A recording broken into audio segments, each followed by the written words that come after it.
Hello, everybody. I'm Pravin Shekar, your host. Welcome to the Global Referral Summit. And it's my pleasure to welcome Bob Burg.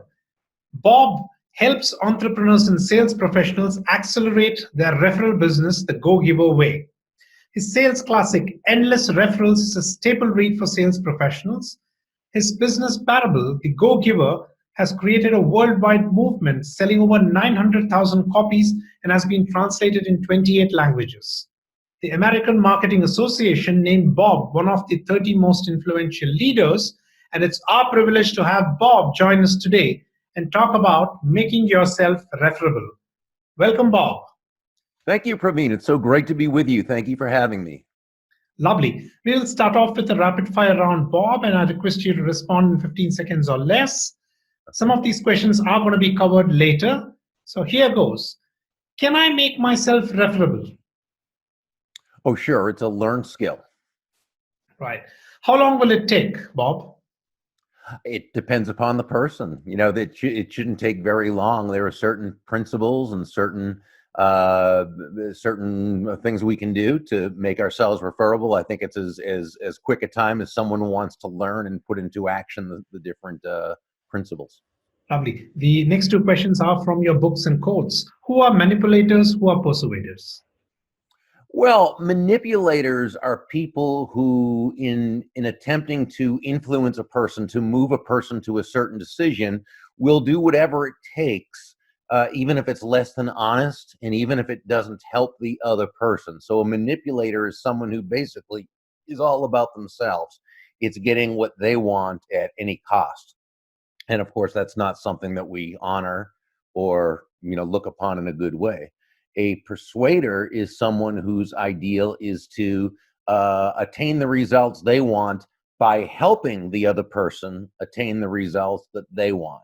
So everyone wins, everyone comes away better off after the transaction or situation than they were before it. What is value? Well, value in and of itself can be defined as the relative worth or desirability of a thing, of something to the end user or beholder. So, in other words, unlike price, which is just a dollar figure, okay, it's a dollar amount, value is the relative worth. It depends upon that person how they see it as being of value or worthwhile. Beautiful. What's your key metric to measure referral marketing success?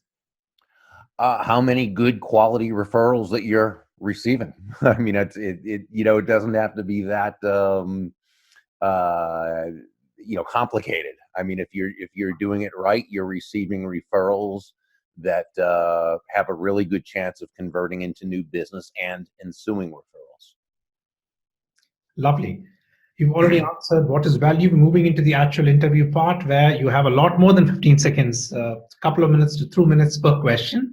Now, you have mentioned consistently about the 5 elements of value. I'd love for you to dwell a little bit more on that, Bob.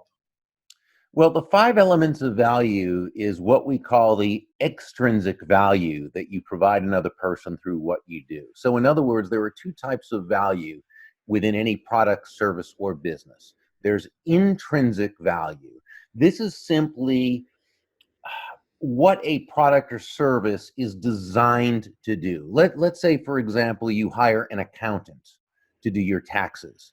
Well, this accountant, by the very nature of what they do, should be able to save you money on your taxes. They should be able to save you time because they have a skill set, right? And they should be able to provide you and your family with security and peace of mind knowing it was done correctly. That's intrinsic value. By the very nature of what an accountant does, that's what an accountant does. Now, that's great, that's wonderful, but there's nothing that separates this accountant from any other accountant. So why should you choose that particular accountant? And today, technology has leveled off the playing field. Most products and services are pretty much the same. They work pretty well, and they're priced pretty much the same. Well, if a potential customer cannot distinguish between any two or more salespeople or entrepreneurs or products or services, it's always going to come down to who has the lowest price. And I often say, unless your last name is Walmart or Amazon.com, trying to make low price your unique selling proposition is not a good way to do business, right? It's not productive, it's not profitable, it's not sustainable. This is where extrinsic value comes in. This is the value over and above what your product or service is expected to do. So it's the ultimate, it's the overall customer experience. So the question is, well, that's fine, but how do I communicate this additional value? And we've got to become that value since the products and services are basically the same. So how do we communicate this? How do we communicate this extrinsic value? How do we communicate this? Well, there are hundreds of ways to communicate this additional value, but they tend to come down to 5 what we call elements of value. And those are excellence, consistency, attention, empathy, and appreciation. And to the degree that you can communicate, and when I say you, I mean you or anyone on your team can communicate one or more, hopefully all 5 of those elements of value at every single touch point. So from when you first meet this person to when the relationship's developing, to the sales process, through the follow up and the follow through, to the referrals, to the serve, to what have you, that's the degree that you take price and your competition out of the picture and you become very referable. Brilliant. And my take from that is where most of us lack as entrepreneurs and marketers is the consistency aspect. We kind of do it well in the beginning, but then slacken off and try to rush through to the end. How can we make it more consistent? We're in the adding value phase. So how can we make this uh, combination and communication of these 5 elements more consistent, Bob? Sure. Well, you bring up a great point because consistency, of course, is the second element of value. And it's second because consistency is very, very important.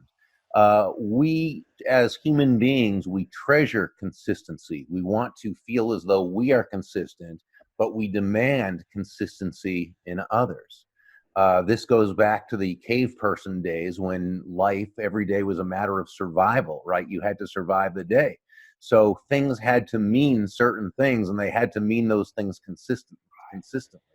So you had to know who in your tribe of 150 people had your back, or who might club you in the back, right? You had to know what the sounds meant. You had to know what the bent twigs meant, or the mud prints. You needed to know, and they needed to mean the same thing every day, every week, every month. It was survival. Well, we don't have that same survival necessity today, but it's been hardwired into our DNA. So, if you've ever known someone who was one way one day, they were just wonderful, fantastic, and helpful, but then the next time you saw them, they were a totally different person. You didn't feel good about them. That caused a lack of trust, right? You didn't really know. And so that's why it's so important. This is why food franchises, at least in the United States, why they tend to do so well. It's not that they have the best food, it's that they have the same food. So you go into a place, no matter what town or what city or what have you, it looks the same, it smells the same, it tastes the same, the people are dressed the same, the equipment isn't that right. There's that consistency. So when we can combine, let's say, excellence, which is the first element of value, that's simply showing up at bringing our best to everything we do. It doesn't mean perfection, but it means excellence. It means you're doing your job. It means you know what to do. It means you're competent.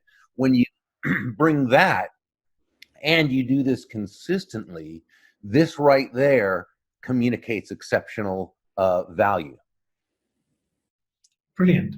To me, I take quite a lot of things from this because the bulk of the audience that's listening in, that's viewing in, Bob, are at various stages of growth. Now, how do I be consistent in excellence, not just from a front end perspective, but all through? That throws in a lot of questions from a value perspective.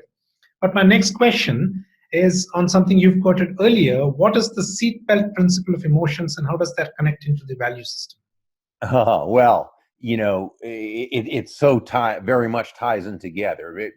When we talk about the seatbelt principle, let me give a little bit of a background. When we talk about influence and we talk about being an influential person, the biggest part of influence is self-influence. It's being able to master our own emotions. And what happens as human beings is we are emotional creatures.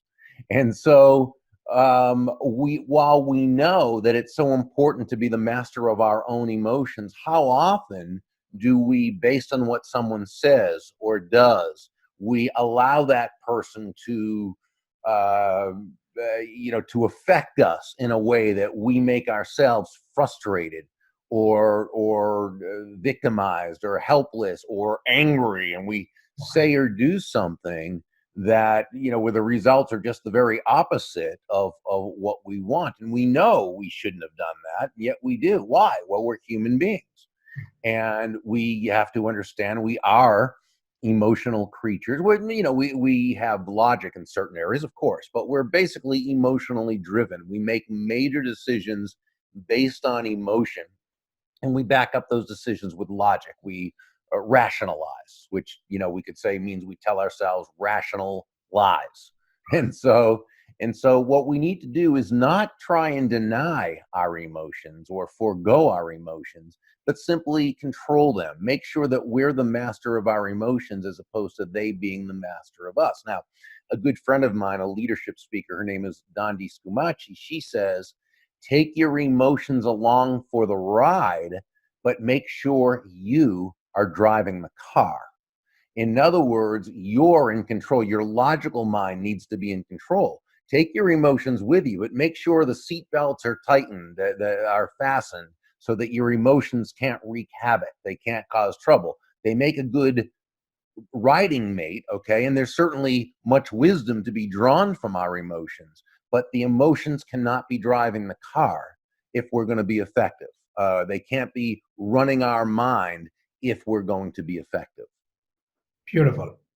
Now, pulling in a question from the rapid fire round, where you answered about a manipulator and a persuader, it's clear manipulator is out, but how can I become a persuader in a group?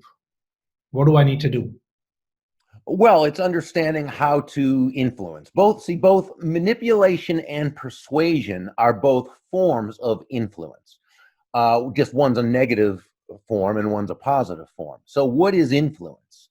Influence, on a very, very basic level, is simply the ability to move a person or persons to a desired action, usually within the context of a specific goal, whether it's sales or referrals or someone who we love making a decision in their life that we feel is going to be going to help them rather than hurt them.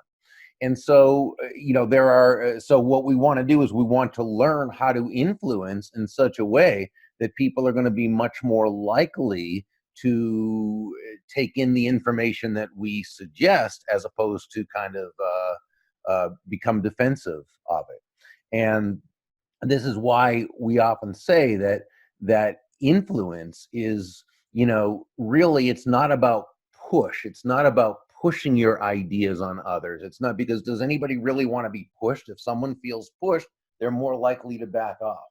And so what we say is influence is about pull. Okay? It's gentle pull. You never hear someone say, wow, that Dave or that Mary is very influential. She has a lot of push with people. They'd say she has a lot of pull with people, because that's really what it is. So now we have to ask the question, then, how do you do that? How do you pull someone toward your idea and become more influential in a persuasive way, which is positive? Well, the great influencer is always going to ask themselves questions to make sure that their questions are directed correctly. Remember, and Dale Carnegie said this in his classic book, How to Win Friends and Influence People. He wrote, by and large, people do things for their reasons, not our reasons. And we've got to always keep this in mind. So the great persuader or influencer will ask themselves questions such as, how does what I am asking this other person to do, how does it align with their goals, with their wants, with their needs, with their desires? How does what I want this other human being to do, how does it align with their values? And when we ask ourselves these questions thoughtfully and intelligently,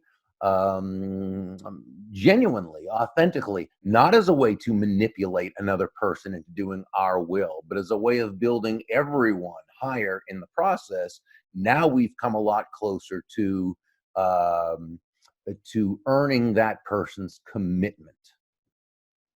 Beautiful, which was going to be my next question as to what should I ask myself before I ask for referrals, which is Mhm. brilliant. I just have to put myself in their shoes, align with their goals, and understand that. Yes. That is brilliant.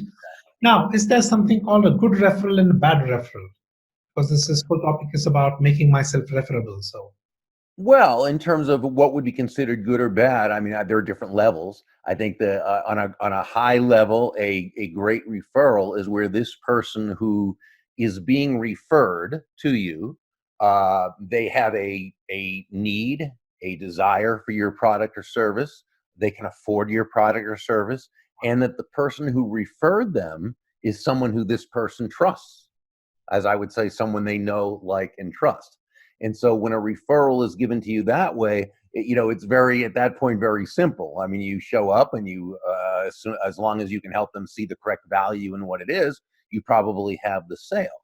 A bad referral might be someone who, and we say bad, just probably well intended, but the person doesn't know it might be someone who really isn't qualified, doesn't have the need, want, desire, isn't someone who can really be helped by your product or service. And so that's why part of the referral aspect of sales is to educate our referral sources who would be, the kind of referral that we're looking for. right, that leads me to an interesting question, Bob. And I've been in such situations, I'm sure all of us have. When it doesn't fit in, when there is a clash in value systems, how do you say no to such a referral? Oh, well, you do thank the person for their thought, okay, and you let them know how much it means to me that you would think highly enough of me that you would refer me to someone. Unfortunately, because of the line of work I'm in and what this person's looking for, it really wouldn't be a match that would be helpful to them. Now, what you can do is that you can now go on to educate them to the type of person who is helpful to you and who you can help.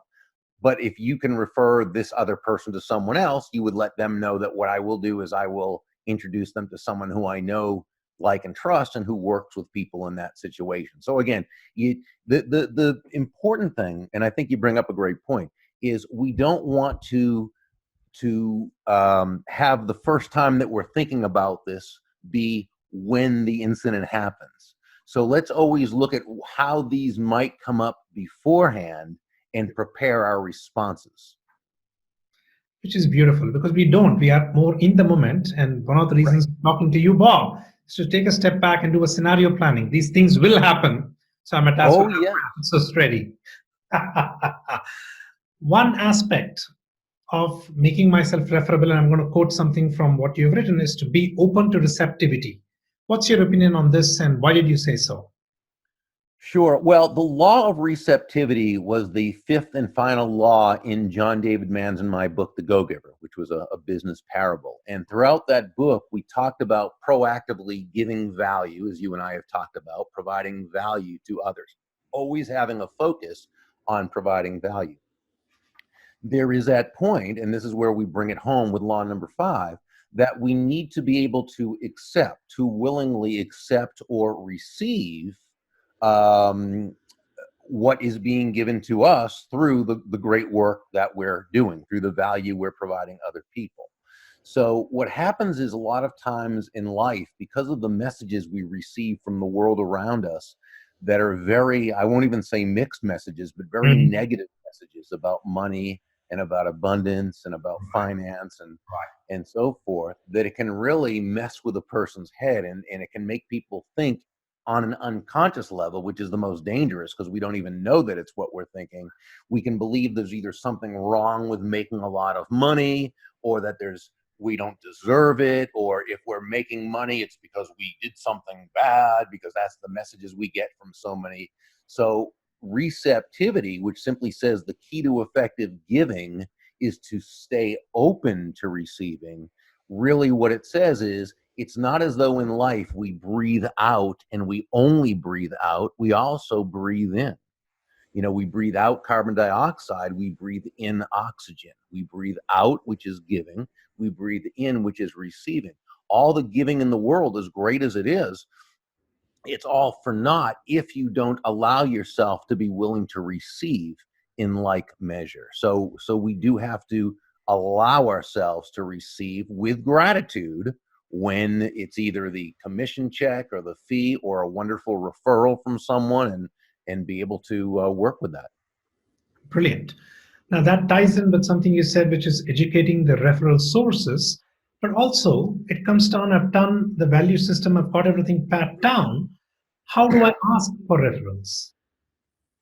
Sure. So there are a couple of things we can do.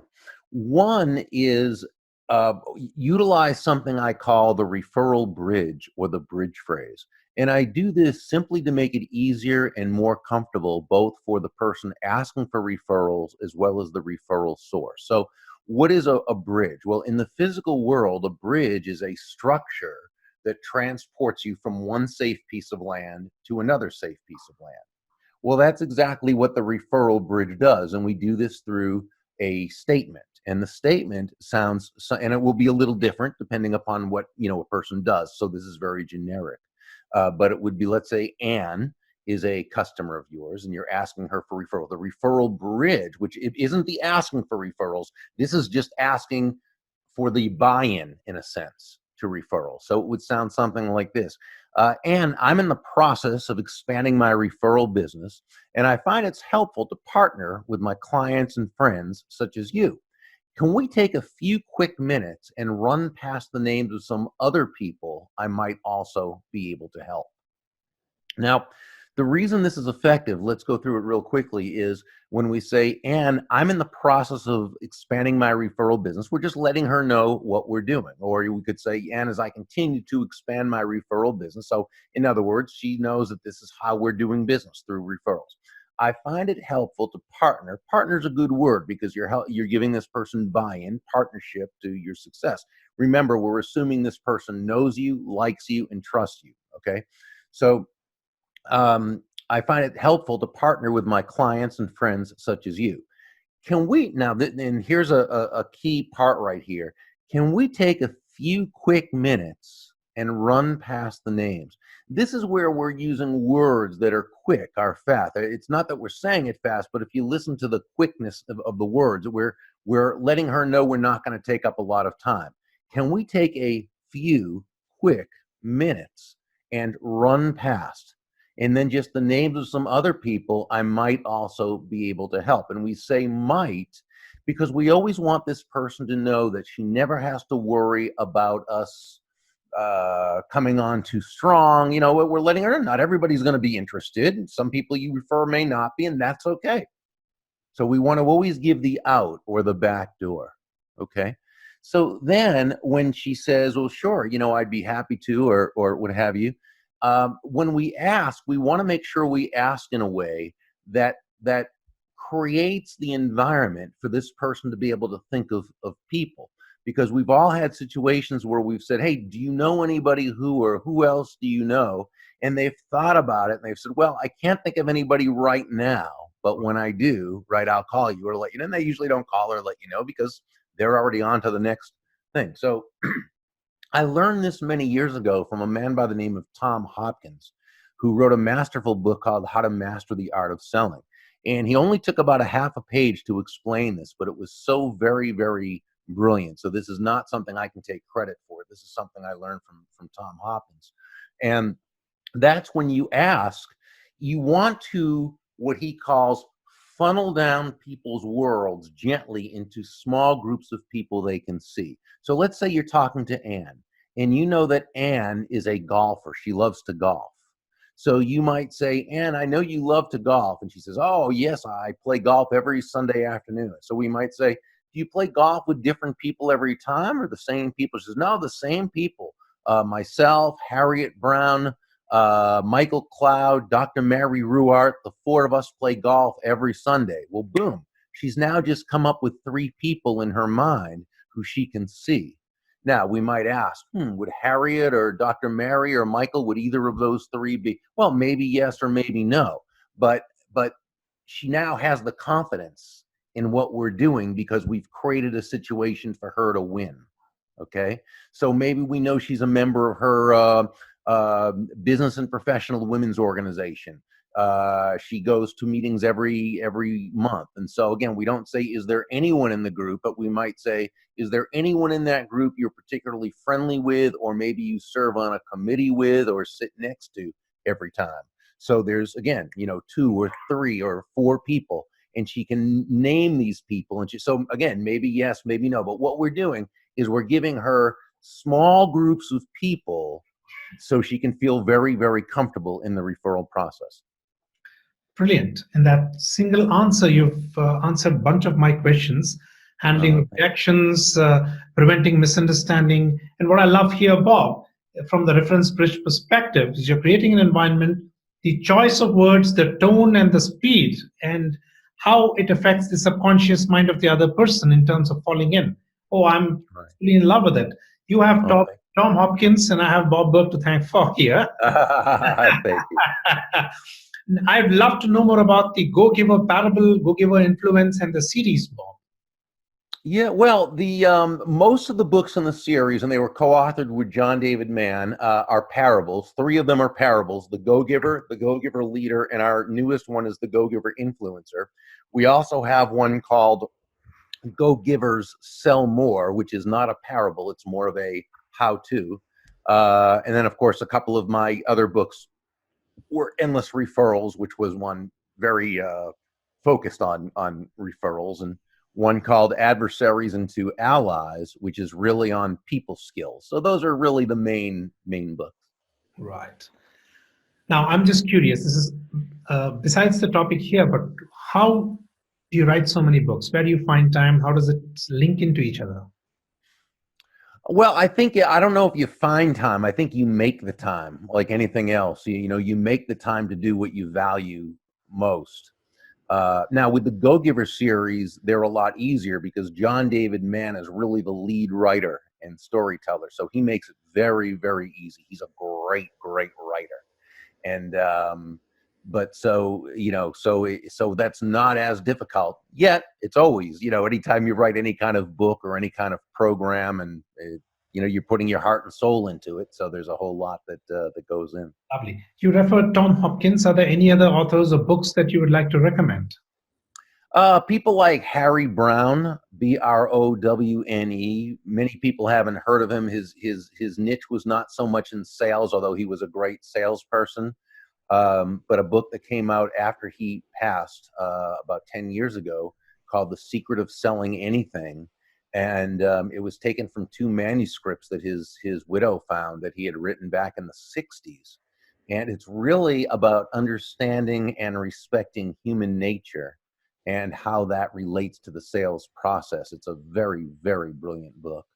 And then, there are lots of great books from people out there like Anthony Iannarino and Mike Weinberg and Mark Hunter and Jeb Blunt and, Jeffrey Gitomer, and just, so many, Andrea Waltz and Jill Conrad. There's just so many great books, so much wonderful learning out there that we can do, that I think it's a never-ending study.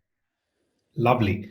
Now, what is the one key takeaway that you would recommend to our listeners and delegates here that they can take in and implement straight into their business and in their personal brand to make themselves more referable? We covered a whole lot, but what would be the one thing that you would recommend?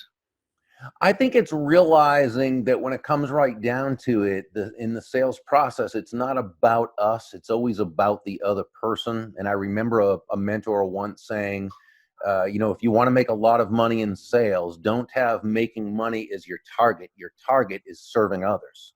Right. When you hit the target, you'll get a reward. That reward will come in the form of money, and you can do with that money whatever you choose. But never forget, he said, the money is simply the reward for hitting the target. It's not the target itself. Your target is serving others. Beautiful. And before I close, there's another quote that you have mentioned, that the most valuable gift you have to offer is yourself. I'd love your thoughts if you could explain a little bit more on that.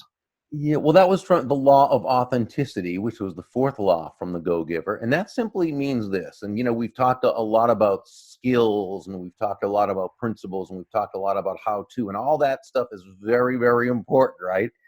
But, so all the sales skills, the technical skills, the people skills, as important as they are, and they are indeed very, very important, but they're also all for naught if you don't come at it from your true, authentic core. When you do, when you, we like to say, show up as yourself, people feel good about you. They feel safe with you. They know you. They like you. They trust you. They're much more likely to want to be in relationship with you, to do business with you, and refer business to others. This is brilliant. Thank you very much for your time. And for all those listening in, viewing in, it's bobburg.com, and that's where you'll find him and all his books. Thank you very much for spending time with us, Bob. And I look forward to continue our interaction. Thank you so very much. Thank you.